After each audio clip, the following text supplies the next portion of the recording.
नमस्कार दोस्तों, आपका स्वागत है नए पॉडकास्ट में। और ये जैन धर्म और बौद्ध धर्म का भाग 2 है। तो दोस्तों, आप सुन रहे हैं इतिहास की बातें पॉडकास्ट। ये है एपिसोड नंबर 14B। मैं आपका दोस्त सुरेंद्र। दोस्तों, इस यात्रा को रोचक बनाने के लिए मैं कुछ सवालों से शुरुआत करूँगा। इन सवालों के जवाब ढूंढते हुए हमारे साथ बने रहें। तो चलिए शुरू करते हैं। दोस्तों, पहला सवाल है, गौतम बुद्ध कौन थे और उनका बौद्ध धर्म में क्या योगदान है? आइए इसे समझते हैं। तो गौतम बुद्ध का जन्म 563 BCE में लुम्बिनी, जो कि इस समय नेपाल में है, हुआ था। उनका जन्म का नाम सिद्धार्थ था। 29 साल की एज में उन्होंने सांसारिक जीवन त्याग दिया और सत्य की खोज में निकल पड़े। 6 वर्षों की कठोर तपस्या और ध्यान के बाद उन्हें बोध गया में बोधि वृक्ष के नीचे ज्ञान प्राप्त हुआ। इसके बाद वे गौतम बुद्ध कहलाए। वे सिद्धार्थ नहीं रहे, अब वो बुद्ध हो गए हैं। बुद्ध मतलब जिनके पास बुद्धि आ गई है। और उन्होंने अपने उपदेशों के माध्यम से बौद्ध धर्म की स्थापना की। तो पहले प्रश्न का उत्तर था, गौतम बुद्ध कौन थे और उनका बौद्ध धर्म में योगदान। तो ये थी बात। अगला सवाल है, बौद्ध धर्म के प्रमुख सिद्धांत क्या हैं? Doctrines of बौद्धिज्म। दोस्तों, बौद्ध धर्म के प्रमुख सिद्धांत 4 आर्य सत्य, 4 नोबल ट्रूथ्स और अष्टांगिक मार्ग मतलब 8 फोल्ड पाथ पर आधारित है। ये 4 आर्य सत्य क्या हैं? ये 4 आर्य सत्य 4 नोबल ट्रूथ हैं। पहला, दुख। जीवन में दुख और कष्ट है। दूसरा, दुख समुदय, अर्थात दुख का कारण तृष्णा है, इच्छा है। तृष्णा अर्थात गहरी इच्छा। तीसरा, दुख निरोध, अर्थात तृष्णा के निरोध से दुख का अंत संभव है। और चौथा और अंतिम, दुख निरोध गामिनी प्रतिपदा, अर्थात दुख के निरोध का मार्ग अष्टांगिक मार्ग है।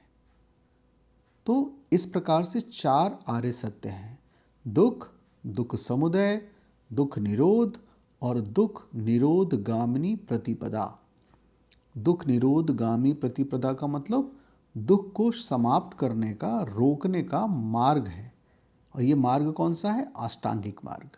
तो आगे हम समझेंगे ये अष्टांगिक मार्ग क्या है, जिसको इंग्लिश में 8 फोल्ड पाथ कहते हैं। तो दोस्तों, अष्टांगिक मार्ग, इसमें आता है सम्यक दृष्टि अर्थात राइट व्यू। दूसरा, सम्यक संकल्प अर्थात राइट इंटेंशन। तीसरा, सम्यक वाक अर्थात राइट स्पीच। अगला, सम्यक कर्मांत अर्थात सम्यक कर्म, राइट एक्शन। अगला, सम्यक आजीविका, राइट लाइवलीहुड। अगला, सम्यक व्यायाम अर्थात राइट इफर्ट। सातवां, सम्यक स्मृति अर्थात राइट माइंडफुलनेस। और अंतिम और आठवां, सम्यक समाधि, राइट कंसंट्रेशन। तो दोस्तों, ये है अष्टांगिक मार्ग, यानी कि सत्य तक पहुंचने का और दुख के को समाप्त करने का 8 फोल्ड पाथ। इन्हें आप नोट कर लें और इसको याद कर लें। दोस्तों, अब आगे चलते हैं और सोचते हैं बौद्ध धर्म के प्रचार के कारण क्या थे। बौद्ध धर्म के प्रचार के क्या कारण थे? Causes of spread of बौद्धिज्म।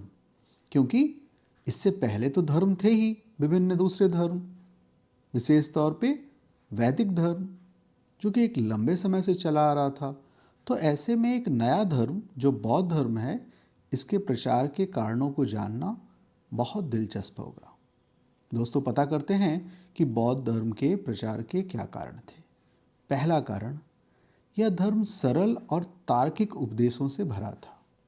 अर्थात बौद्ध धर्म के उपदेश सरल और तार्किक थे, जो आम लोगों को आसानी से समझ में आते थे। दूसरा, मौर्य सम्राट अशोक का संरक्षण।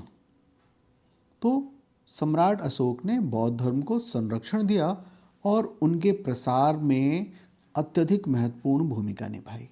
उन्होंने बौद्ध धर्म के प्रसार के लिए धर्म महात्माओं को दूर दूर तक भेजा, अर्थात धर्म के दूतों को अलग अलग जगहों पर भेजा।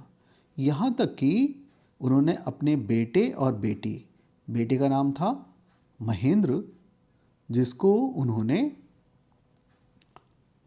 धर्म के प्रचार के लिए श्रीलंका, जो आज श्रीलंका है, वहाँ भेजा, और अपनी बेटी संघमित्रा को भी। तो दूसरा बड़ा कारण था बौद्ध धर्म के प्रसार का सम्राट अशोक का संरक्षण। तीसरा, संघ की स्थापना, अर्थात बौद्ध संघ की स्थापना ने बौद्ध धर्म के प्रचार और संगठन को मजबूत किया। संघ मतलब संगठन।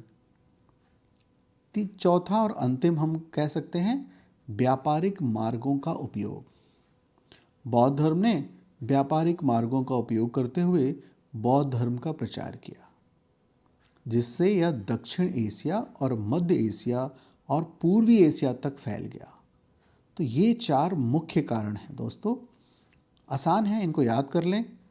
तो बौद्ध धर्म के प्रचार के कारण, पहला सरल और तार्किक उपदेश गौतम बुद्ध का, दूसरा मौर्य सम्राट अशोक का संरक्षण, तीसरा संघ की स्थापना अर्थात संगठन की स्थापना, और चौथा और जो बहुत महत्वपूर्ण है, व्यापारिक मार्गों का उपयोग। बौद्ध धर्म के जितने मठ थे वो ज़्यादातर मठ उन जगहों पर बनाए गए जो व्यापारिक मार्ग थे। तो दक्षिणापथ, उत्तरापथ और भी उन जगहों पर जहाँ जहाँ व्यापारिक मार्ग थे, और व्यापारिक मार्ग के द्वारा ये विभिन्न क्षेत्रों में, जैसे दक्षिण एशिया के कंट्रीज़ में, मध्य एशिया में और पूर्वी एशिया तक फैला। तो ये था दोस्तों इसका आंसर। दोस्तों अगले सवाल पे चलते हैं, बौद्ध धर्म के पतन के क्या कारण थे? क्योंकि आज की तारीख में आप देखें तो बौद्ध धर्म भारत में बहुत प्रमुख धर्म नहीं है। तो इतनी उन्नति के बाद पतन के क्या कारण थे बौद्ध धर्म के, जो समय के साथ आज के समय में देखें तो वो बहुत ही कम संख्या वाला धर्म हो गया है। तो पता करते हैं बौद्ध धर्म के पतन के कारण। दोस्तों पहला कारण आपको जानना चाहिए, ब्राह्मण धर्म का पुनरुत्थान। अर्थात गुप्त काल में ब्राह्मण धर्म का पुनरुत्थान हुआ और इसे राजकीय संरक्षण प्राप्त हुआ, जिससे बौद्ध धर्म कमजोर पड़ गया। तो पहला कारण गुप्त काल में ब्राह्मण धर्म का पुनरुत्थान। दूसरा, हूणों का आक्रमण, अर्थात हूणों के आक्रमणों ने बौद्ध संस्थाओं को नष्ट किया और बौद्ध धर्म को एक बड़ा झटका दिया। तो दूसरा बड़ा कारण है हूणों का आक्रमण। एक्चुअल में हूणों का आक्रमण का और बौद्ध संस्थाओं को नष्ट करने का एक कारण आर्थिक भी है। जैसा कि अभी हमने देखा कि बौद्ध मठ ज़्यादातर कहाँ थे? वो थे व्यापारिक जो मार्ग थे वहाँ थे। तो व्यापारिक मार्गों को समाप्त करना था हूणों को, तो साथ साथ उन्होंने व्यापारिक मार्ग पर स्थित बौद्ध धर्म के संस्थानों को भी समाप्त किया। तीसरा कारण है आंतरिक विभाजन। हाँ दोस्तों, बौद्ध धर्म में विभिन्न संप्रदायों और मतों का उदय हुआ, जिसमें आंतरिक विभाजन और कमजोरियां बढ़ती चली गईं। तो आंतरिक विभाजन एक बड़ा कारण था। और चौथा और अंतिम, धार्मिक प्रतिस्पर्धा। बौद्ध धर्म को जैन धर्म और हिंदू धर्म के साथ प्रतिस्पर्धा का सामना करना पड़ा, और जिससे समय के साथ इसका प्रभाव कम होता चला गया। तो 4 कारण, ब्राह्मण धर्म का पुनरुत्थान, हूणों का आक्रमण, आंतरिक विभाजन और धार्मिक प्रतिस्पर्धा। तो दोस्तों अब आगे विचार करते हैं, और प्रश्न है, बौद्ध धर्म का महत्व और प्रभाव क्या था? तो दोस्तों बौद्ध धर्म ने भारतीय समाज, संस्कृति और धार्मिक धारणाओं पर गहरा प्रभाव डाला। क्या क्या प्रभाव डाला, इन्हें भी 4 बिंदुओं में याद करते हैं। पहला, धार्मिक सहिष्णुता। बौद्ध धर्म ने बौद्धिक और धार्मिक सहिष्णुता और अहिंसा के सिद्धांतों का प्रचार किया। दूसरा, शिक्षा और साहित्य। बौद्ध मठों ने शैक्षणिक संस्थानों के रूप में कार्य किया और बौद्ध साहित्य ने जो भारतीय साहित्य को समृद्ध किया। तीसरा, कला और वास्तुकला। बौद्ध धर्म ने भारतीय कला और वास्तुकला में महत्वपूर्ण योगदान दिया, जैसे बौद्ध स्तूप, बौद्ध विहार और चित्रकला इसके उदाहरण हैं। चौथा और अंतिम, आध्यात्मिक धारणाएं। बौद्ध धर्म ने ध्यान, योग और आंतरिक शांति के सिद्धांतों को प्रचारित किया, जो आज भी भारत और वैश्विक समाज में महत्वपूर्ण है। तो दोस्तों, ये थे बौद्ध धर्म का प्रभाव और उसका महत्व। अंत में कालक्रम देखते हैं, अर्थात क्रोनोलॉजी देखते हैं। तो वर्धमान महावीर का जन्म लगभग 540 BCE, गौतम बुद्ध का जन्म लगभग 563 BCE, गौतम बुद्ध को ज्ञान प्राप्ति का समय लगभग 528 BCE, 528 BCE, सम्राट अशोक का राज्याभिषेक 268 BCE और अंत में कुषाण सम्राट कनिष्क का शासन का समय है 78 से लेकर 101 CE। दोस्तों, ध्यान रखना है, ये जो समय काल है ये विभिन्न स्थानों पर थोड़ा बहुत फर्क हो सकता है। तो खैर दोस्तों, धन्यवाद। आपने बहुत शांति से सब सुना और मैं एक कोटेशन के साथ इस एपिसोड का अंत करता हूँ।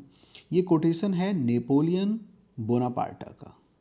उसका कहना था, इतिहास एक झूठ है जिस पर सभी सहमत होते हैं। History is a lie that everyone agree upon. इसी कोटेशन के साथ ये एपिसोड समाप्त करता हूँ। धन्यवाद।